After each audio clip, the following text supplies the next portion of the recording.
दोस्तों, कल रेशियो और प्रोपोर्शन का पार्ट 1 हमने सीखा था। आज पार्ट 2। पार्ट 2 में एक क्वेश्चन है, दो संख्याओं का अनुपात, कोई दो संख्या है, उनका अनुपात 10 और 7 का है और उनका अंतर 105 का है। तो पहले संख्या के बारे में क्या इन्फॉर्मेशन दे रहा है कि 10 और 7 के अनुपात में है संख्या, लेकिन इनका अंतर, तो इनका अंतर कितना होगा? 10 में से 7 गया कितना? 3। ये जो अंतर है वो कितना है? 105। ये 3 की वैल्यू 105 है, तो a की वैल्यू कितनी हो जाएगी?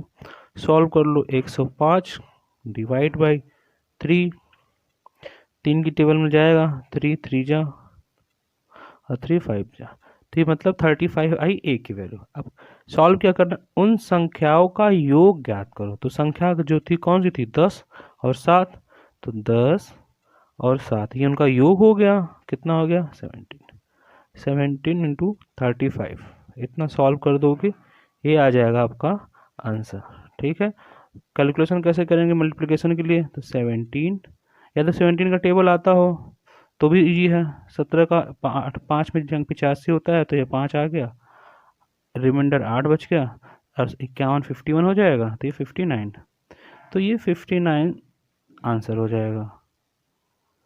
दूसरा तरीका क्या है कि कुछ इजी ट्रिक्स लगा सकते हो आप।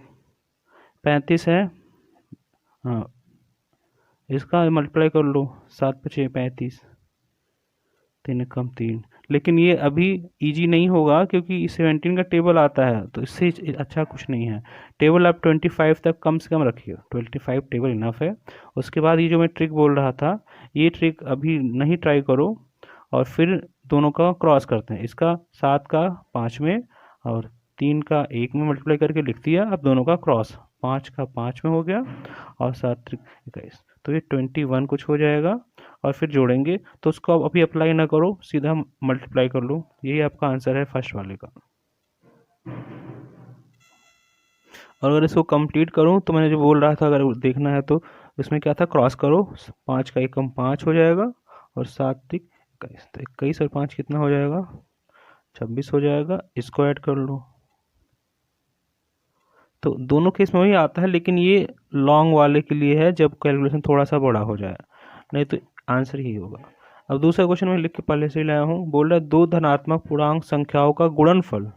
तो हमें पूर्णांक संख्या नहीं पता है, बस इन्फॉर्मेशन दिया है कि उनका अनुपात है। तो मैंने मान लिया फर्स्ट है, उसमें कुछ रेशियो एक मानना पड़ेगा कि यहाँ के है या एक्स है। मैंने कहा 9x और सेकेंड 7x, क्योंकि ये रेशियो है, लेकिन मल्टीप्लाई करने में तो एक कोफिशिएंट चाहिए होता है इसमें। तो मैंने क्या कर दिया, एक्स मल्टीप्लाई कर दिया। अब दोनों का जो मल्टीपल है, अब क्या करना है, मल्टीप्लाई कर लो। x का एक्स स्क्वायर हो जाएगा, ये हो गया 1575, और ये 9 और 7 नीचे आ जाएगा। तो कुछ बच्चे क्या करते हैं, पहले इसको मल्टीप्लाई करेंगे फिर डिवाइड करेंगे। सीधा से कैंसिल करो, 7 से कट करो, फिर 9 से कट करो, जो आएगा फिर उसको सॉल्व करते हैं आगे। तो इस कट करोगे तो ये 7 से कट करो, 7 2 जा जाएगा। उसके बाद कितना रिमाइंडर आएगा? 1, फिर 2 जा और रिमाइंडर 3 डिवाइड बाई 9, फिर 9 की टेबल से कट करो, 9 18 और कितना बचेगा? 4 9 5 45। तो ये एक्स स्क्वायर है, वो वैल्यू कितना दे रहा है? 25। लेकिन मुझे एक्स सॉल्व करना होगा तो अंडर रूट ले जाएंगे, और इसकी वैल्यू कितनी आ गई? 5। क्या ये कंप्लीट है? नहीं, अभी बोल रहा है उनमें छोटी संख्या। तो 9 और 7 में छोटा कौन है? 7। तो छोटी संख्या। एग्जाम में आपको लिखना नहीं है, बहुत तेजी से वैल्यू पुट करनी है, और यहाँ बस बेसिक के लिए मैं समझा रहा हूँ। 7 में किसका मल्टीप्लाई करना है? 5 का। तो 35 हो जाएगा वो छोटी वाली संख्या। अगर बड़ी संख्या पूछता तो 5 का 9 मल्टीप्लाई कर देते, 45 हो जाता। या अब पूछता है दोनों का योग कर लो, तो दोनों को ऐड कर लेना, या अंतर पूछ ले, जैसे इसमें पूछा था इन संख्याओं का योग।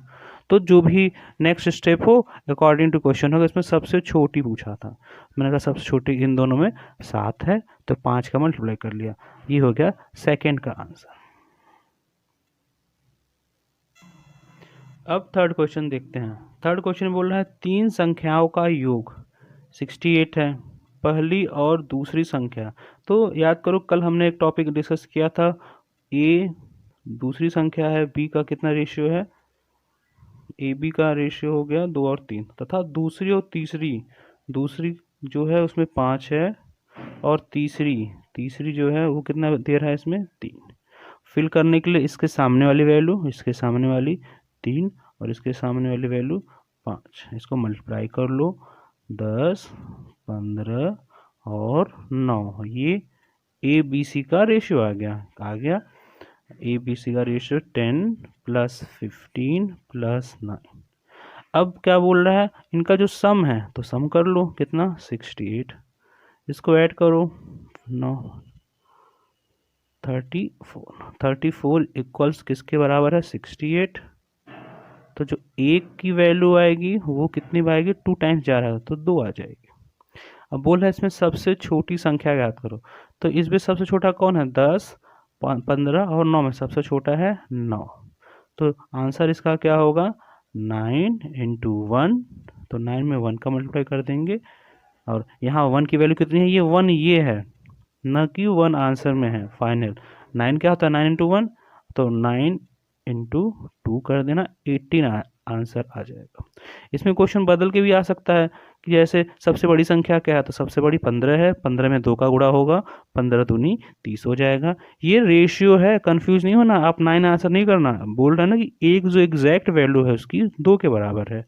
तो बड़ी संख्या पूछा जाए तो मान लो मैं लिख दूँ, मैं इसमें बड़ी संख्या बताओ, बड़ी संख्या वो हो जाएगा 15 × 1, 1 कितनी वैल्यू है यहाँ, 1 की वैल्यू है 2, तो 15 × 2 30 हो जाएगा। या ऐसे ही बोल सकता है दूसरी बड़ी संख्या, तो वो 10 है, 10 का 1 में करो 20। तो क्वेश्चन की लैंग्वेज चेंज होंगे, तरीका वही है, बस रेशियो निकालना है। एक लास्ट क्वेश्चन हम आज के वीडियो का सीखेंगे कि दो संख्याओं का अनुपात 3 और 5 है, 3 है 5 है। क्वेश्चन बदल दिया, चारों अलग टाइप के हैं, प्रत्येक में 10 जोड़ा जाए। अब क्या इसमें मैं 10 जोड़ सकता हूँ, नहीं। कभी भी ऐसे क्वेश्चन हो तो कोई x मान लो या a मान लो, जो भी अपना सहूलियत से हो। 3x में मैंने 10 जोड़ दिया, बोल रहा है प्रत्येक में जो संख्या है प्रत्येक में 10 जोड़ दिया जाए, तो 5x में भी मैंने 10 जोड़ दिया। अब ये क्वेश्चन इसलिए सिखा रहा हूँ, बेसिक है। कई बार बोलता है छोटी संख्या में या अंश हर कर दिया कई बार, तो जैसे भी लैंग्वेज है तरीका यही है, जहाँ जो बोला जाए वहाँ डिफरेंस करना है या ऐड करना है।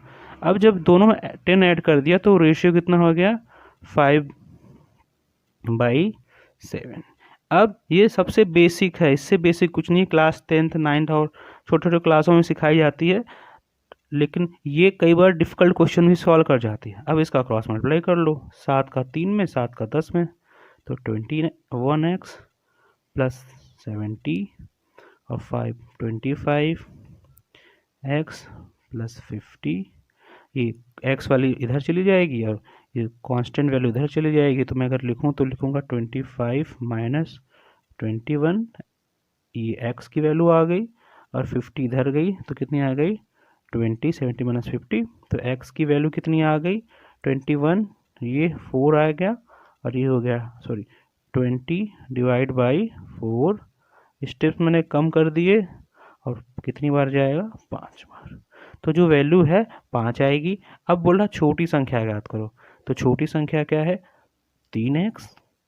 अब 3 और x की वैल्यू कितनी है 5, तो ये 15 इसका ये आंसर है। अब मैंने इसमें ये सिखाने की कोशिश कर रहा हूँ कि देखो रेशियो यहाँ भी के x या मान के सॉल्व कर सकते थे, यहाँ भी x ही है इनडायरेक्टली में, लेकिन उसको मैं लिख नहीं रहा हूँ, सीधा रेशियो में सॉल्व कर दिया। लेकिन इसमें क्या है कि जो वैल्यू है रेशियो में बात नहीं हो रही है। अगर बोलता फर्स्ट 3 और 5 है, दूसरा 5 7, तब तो ABC बनता।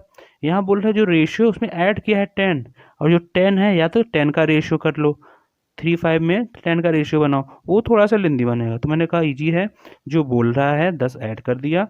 अब सॉल्व कर लो क्रॉस मल्टीप्लाई करके। ये लिखने में लग रहा है टाइम, लेकिन अगर कंपटीशन एग्जाम में आप जाओगे, एसएससी के चारों क्वेश्चन हैं, बहुत इजी वे में आपको देखने हैं। 3 5 हो गया, बस क्रॉस में करोगे, ये आपको माइंड में दिखेगा कितना ऐड हो रहा है, सीधा सॉल्व करना है। एक्स लेके ऐसे सॉल्व थोड़ी किया जाएगा, ये जो मैंने स्टेप लिखे हैं ना, वहाँ स्टेप अपने लिख लें, ये मन में आएगा, एक्स की वैल्यू 5 आएगी, 5 मल्टीप्लाई करके टिक लगा के आप आगे बढ़ना है।